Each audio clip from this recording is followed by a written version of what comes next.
As we came up on the overpass, all we could see was trucks pointed in all directions. They were just pointed everywhere, and they were all on fire. All the fuel trucks were on fire, and I ended up with an AK-47 round through both knees, and 33 surgeries later, I amputated the left leg, still going to amputate the right leg down the road.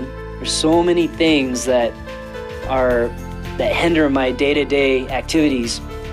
It's so hard to bend over because I have the metal in my back and my pelvis and everything, and so if I drop something, it's just really difficult. And if I do get down low, sometimes I fall down and then I have trouble getting up. These soldiers went and did their duty to keep us all free, and we owe them something back for that. The veterans program that we have here is extremely close to my heart, and seeing them, 2 years down the road and how different they are and how much they're back to the life they wanted to be leading. I have an incredible job. I'm very lucky to be able to rescue dogs and then watch them go from coming from a shelter to being trained for several months and then becoming a hero to someone with disabilities is amazing because they change that person's life. When we go to church and we have our prayer time, my 5-year-old loves to raise her hand and say, I pray for my daddy's service dog that he comes soon so my daddy can have help. We're looking for a dog that's very social, that's very confident, a people-focused dog, a very food-motivated dog, because that makes them easier to train. We want them to really be having a good time when they're working, because that's going to lead them to want to repeat these behaviors that they need to do countless times a day. Our clients may drop their keys, but they may drop their keys 15 times. Once we start kind of fine-tuning those advanced skills, we really look for a match for them from our client list. We call people in for a second interview at that point, which usually for us is code for we think we have a dog for you. And they come in, we'll go through the tasks again and let them meet the dog and kind of see what the bond is there. I flew in last night, I couldn't sleep. I lay there, I kept thinking, what's it gonna be like? Finally, at 6 o'clock this morning, I fell asleep. But now we're gonna go out and meet, and they have 3 of them that they're interested in, that for me to have. We're gonna go out and see if one of them will match up.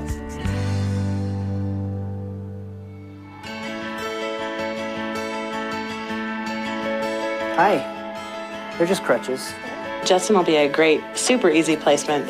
A dog will be able to help him in so many ways. I know now after being here for the first time that I can go home, and if I have any problems, they're gonna be right there for me. And that if the dog has any issues, they're gonna be able to help walk me through it and help train the dog. I'm just excited for the future right now. We have what we think is a very awful business model. We have a very expensive product that we give away, but most of our clients have had, such major medical bills, or they don't have the kind of money that it would take to get them the help that they need. So we do give the dogs to the clients. It's really the support we need, the financial support. We're completely a charitable organization. We run 100% on donations. We have a wish list on Amazon. You can send collars and leashes and dog toys, and anything we don't have to purchase is just, that much more money we can put into providing a dog for another soldier on our waiting list. Most of the people here came for the dogs, but we stay for the people. When you hear their stories and you see how they're struggling, and then you get